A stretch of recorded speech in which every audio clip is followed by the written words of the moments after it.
Үстел үсті тұрағы, бар аузы құлағы, қажет болса шақырып, қоңырауын ұрады.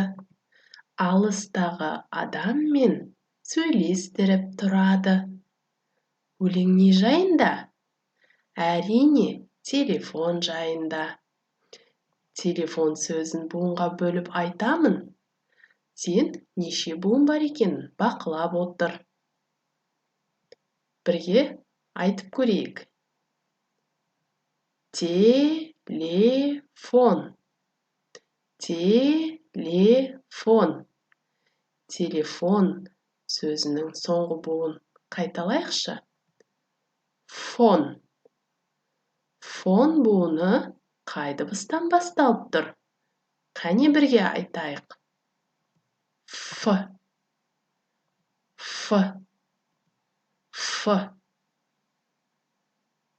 Мынау Ф дыбысының баспа түрі. Ал мынау жазба түрі. Ф дыбысы дауыссыз дыбыс. Сондықтан оны көк түспен бояймыз.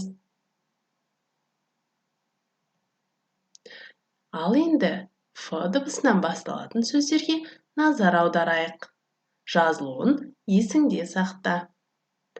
Фотоаппарат, футбол, фабрика,